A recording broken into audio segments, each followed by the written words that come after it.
Hi everyone, welcome to this Change, Grow and Transform series. And today on day 18, we are looking at embracing change. So change can be scary and change can be exhilarating and thrilling. If there's a job that you're looking forward to going to, a place that you're moving to, a holiday that you're going on, any kind of change, but it can bring up that anxiety. You can equally look forward to going away on a trip, but also be anxious about elements of that trip. So we're going to help you think about embracing change. So remember, between 10 to 30 minutes, just to have some time to yourself, play some relaxing music, get your journal, book out, and make some notes in response to what I discuss here. So the affirmation for this is I embrace change as an invitation to grow and expand. So we've got the death card, and the death isn't a literal death. It's about the cycles of life and renewal too. Everything's in process, lives, dies, and then regrows again. If we think about flowers and we think about lots of aspects of life, they go hand in hand. So, like I said, it's not a literal death, it's about profound transformation and rebirth. And it can mark the end of a cycle and the beginning of something new. Today, you're invited to release what no longer serves you and step bravely into the unknown. Do you know what no longer serves you? Well, if you're experiencing a continuous feeling of dissatisfaction and concern, say like in relationships, and you've tried talking about things and you just don't feel that anything's changing or going anywhere, then that can be one way of looking at, do I need to let this go? Is it serving me anymore? Is it something that is adding to my life, or is it creating more difficulties and drama? And it's the same with work. Sometimes we start work, we're very new to it, we learn lots of skills and how to do the job, and then after 6 months, a year or 2 years, sometimes we outgrow that and we need new challenges and tasks. And sometimes that's what anxiety and depression is. It's a call for us to look a bit more into what's going on and review that, and sometimes get some help doing that so that we can decide whether it's something, a phase we're going through, or something much more potent.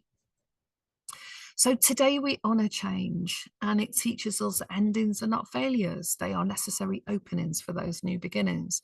So every time you release an outdated belief, a draining relationship, or a limiting story, you make room for something greater. Change is not happening to you, it's happening for you. Trust that it's unfolding. So a mental health tip for this can be a release ritual. Write down something that you're ready to release on paper. Safely burn or tear that up as a symbolic act of letting go, and create a physical ritual as a signal to your mind that it's safe to move forward. So I remember when things were getting quite tricky in one of my previous jobs, worked at the local authority, and around 2015, lots of changes started to happen. And I kind of knew that the services were going to be reduced, staff were going to be moved, and it was about making a decision whether or not to carry on trying to figure out or convince people what was some of the better ways of doing things, and what we were going to lose if they were going to act on some of their decisions. But it got to the point where I thought, no, I'm ready to move on. I'm ready to start experiencing something new. It'd been a very stressful job, but I'd been doing it for a long time. So sometimes can be something big like that, to do with work and to do with relationships. And sometimes it's letting go of a perspective or a belief that no longer serves. So if you've got an idea of what that is, even just the process of doing this can really start to make a shift to your energy and help you move forward. It's like saying to the universe, I'm listening, I'm paying attention. I don't quite know what it means, but I'm paying attention, and I'm going to be open and receptive to moving forward on this, even if that means moving forward and changing jobs, or moving out of relationship, or moving homes, going somewhere different.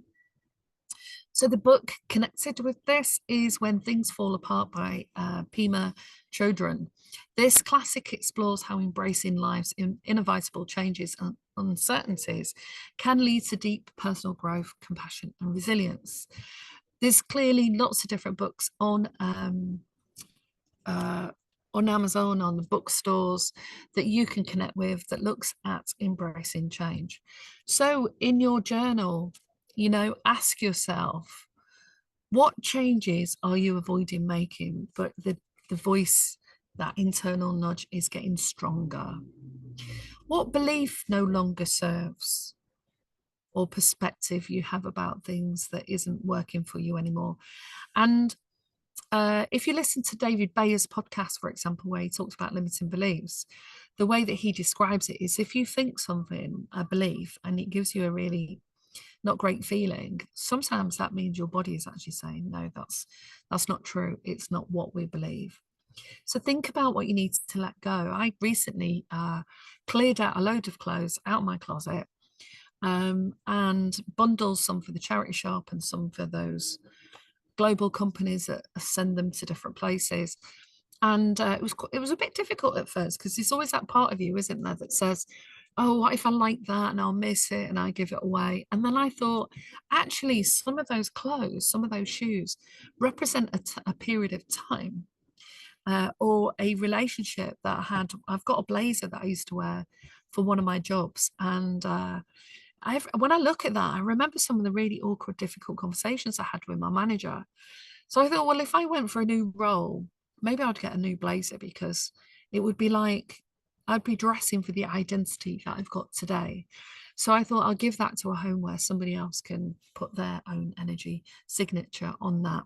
So clothes, shoes, trainers, bags, all have connection energetically. So have a look at that item and consider, does it give you good feelings? Does it make you feel good when you wear it?